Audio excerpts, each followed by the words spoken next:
You asked, I shall provide. Today, we'll be crunching some numbers.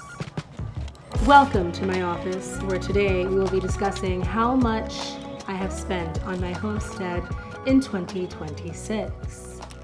I want to warn you, put your seatbelts on, because it is a lot of money. This is the first time, right before we started filming, that I've actually looked at all the numbers put together in one place, and it is something. I'd like to thank the Lord above for the finances to do so. Pinkies up, buckle up, cheers. All right, so the goal, the heart's intention behind this video is to share with you that homesteading, farming, but really homesteading, is not the cheaper option. I repeat, it is not the cheaper option, but it is the more intentional option. I have many reasons why I decided to start homesteading, but one of the main pillars of my desire to homestead is to be more intentional with the ways that I steward the earth and that I work with animals and consume them. Most of the ways that we consume them as modern humans is just by eating them, and that's it. We don't know who we're eating, what we're eating, where it came from, what it ate, anything. I'm not homesteading to save money. I'm homesteading because I care about every little bit that goes into the eggs I eat. I care about the meat that I eat, so that's why I'm working towards having my own meat with the sheep.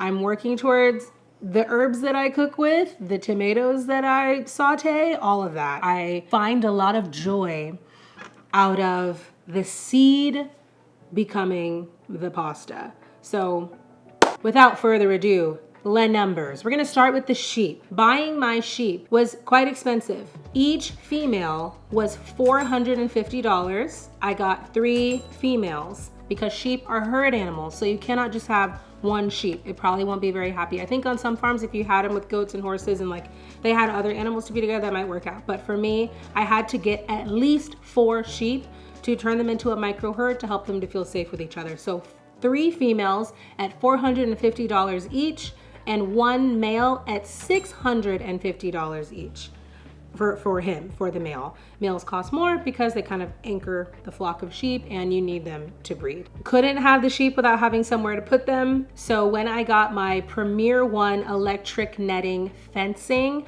I spent $500 on that fencing.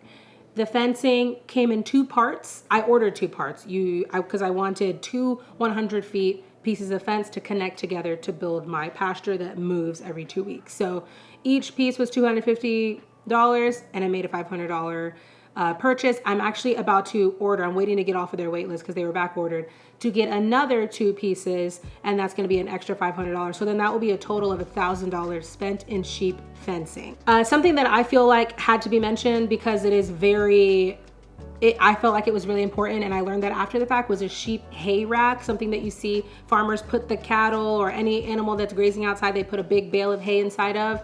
I learned very quickly that I cannot put the hay on the ground. I did have it on pallets, but once they start eating it, it gets spread out and it's all over the ground, and then it's more susceptible to them pooping in it or mold or moisture or anything like that. So I bought a hay rack and they were $300 for a small hay rack. I was very surprised. So that was something to add into the equation. And then the entire sheep operation is doable with those things and some of the miscellaneous items like a drencher, which is a syringe used for worming. Many packets of their wormer that I use called Prohibit. I haven't had to use it yet, but I am prepared should they get some of the deadly variants of worms that they can get. I've gotten halters that I can use when I need to move them. I have a sheep like tracking system. It's a little wheel that's gonna help me when it's time for them to have babies. Yeah, little small things here and there that I've purchased for the sheep, and that equals to around $250, just rounding up to the nearest. So $250, and that is not adding in the feed. Now sheep are ruminants, so they can survive just off of pasture and hay. It depends on what grass is growing, where you're putting them. And so I've been learning a lot about grasses, and it's just so much learning. But I do give them feed to supplement, especially now because they're still young, and I will feed the mamas when they're pregnant, and I will feed them when they're postpartum, and then I will feed their babies once they're done with milk to help them grow big and strong also. So the feed has been a few $100s here, you know, here and there. That's not really important because that's going to keep growing. And hopefully I will see a return soon, eventually, in a year or two, once I start to move into the meat production part of things. We'll see, because lamb is a very expensive meat. So to raise my own, hopefully should be rewarding and I should get that money back. Next, the garden. This was a lot. I built a 40, not me, lots of help, a 40 by 40 foot garden. There's gonna be a couple of videos in the description talking about the garden if you are interested in learning about the garden and all the details of it. The fence and the stain was the most expensive part of it because I wanted it to be pretty. You can go thriftier with a lot of the things that I'm going to talk about today, but I want it to look really nice and I want it to last very long and look pretty for the next decade, hopefully 2 decades. So with all the lumber and staining it, and also them digging a trench of PVC pipe so that I could have a water spigot in the garden, was $5,000. They ask you how you are, you just have to say that you're fine when you're not really fine, but you just can't get into it because they would never understand. The raised beds were the next most expensive thing. I got probably the most expensive raised beds on the market. You can get them on Amazon, you can get them everywhere now. But I got these because the ones from Vego Garden are incredibly well made. And they say on their website they can last 15 to 20 years. They're rust free. Like I really wanted something, like I said, this garden, I don't want to think about it and the infrastructure for another 20 years. Like I want my kids to be grown, coming back, and they see me out there gardening in the exact same garden. So that's the reason why I justify spending this amount of money to get the best of the best quality materials. So the raised beds from Vego Garden were $3,370. Vego, sponsor me, because I spent some dollars. I'll take some free items if you want. That would be amazing. The gravel, put gravel in the bed, and I put gravel all in the garden so that I wouldn't have to worry about cutting the grass in between the garden beds. That gravel was pea gravel, which is the most expensive type of gravel that you can get. And I got pea gravel because it is very round and soft pebbles that come from the bottom of rivers, and you can walk barefoot on them. Speaking of gravel, I rented a skid steer, a mini skid steer, some machinery to be able to pick up the gravel and put it into the garden. I realized that I did things backwards. I should have made the garden plot with the gravel and then built the fence around it, but shoulda, coulda, woulda. I had a mountain of gravel that I had to move, so that was $250 a day to rent the skid steer. I ended up doing it all in one back-breaking, laborious day. And then I decided to make a flower bed around the garden this year, and that took about $400 worth of bricks, landscape edging bricks. Again, it could have been way cheaper if I did it with regular rubber landscape edging, but I didn't want to do that because that's not a long-term option. They will end up warping and just not looking cute after a while. So I did these big old bricks around the entire 40-foot garden, and that was about $400. And then I spent an embarrassing amount of money on flowers and bulbs because I was really passionate about the pollinator flower bed around the garden really popping off and being a gorgeous perennial garden, meaning it will come back every year. So I felt like spending money on good quality bulbs, unique varieties of flowers, was a smart move. So I spent $700.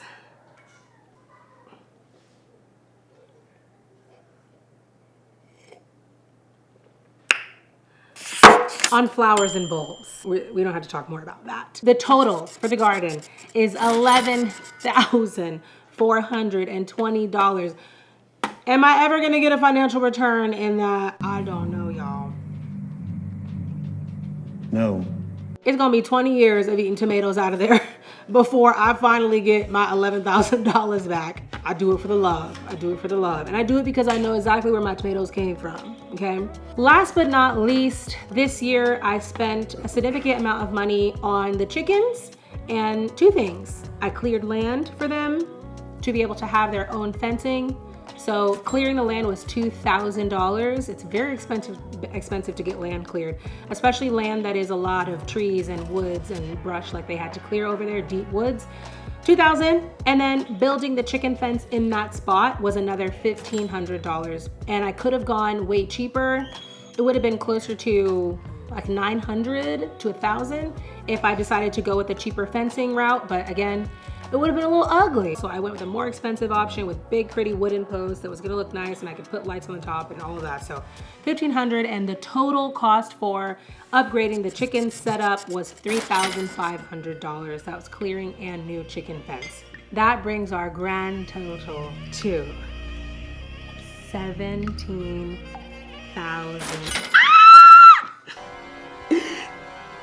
The woman was too stunned to speak.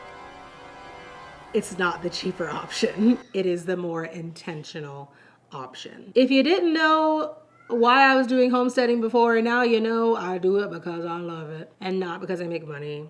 It is just my favorite thing and it brings me a lot of joy and purpose. I hope that this video brought you a little bit of assistance. I wanted to make it because a lot of you watch me, especially some of you who are the OGs, who watch me live in New York, watch me move into the van, watch me get this house, and watched everything unfold the way that it has unfolded. And a lot of you feel inspired, which I hold as a great responsibility to continue to bring you authenticity and honesty so that the inspiration you feel is relatable and the dream is attainable. You know what I mean? So for those of you out there who are thinking of this journey, I wanted to be really, really honest with you. I saved a lot of money and then I accessed that savings to do a lot of improvements this year. Can you do it for cheaper? Absolutely. I like to do things that are gonna last really long, that are gonna look really pretty, because that's part of the joy for me. And so I don't go towards thrifty options that just aren't as aesthetically pleasing. If you have any more questions, I'm here. I'm happy to answer questions in the comments. I will be reading all of your comments and answering any questions that you have for me. I am happy to discuss whatever you want to discuss. I'm an open book, as you can see.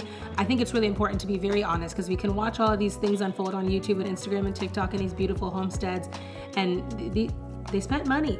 They spent money to make these beautiful dreams come true. Thank you for hanging out with me in my office today. See you again next time. Bye.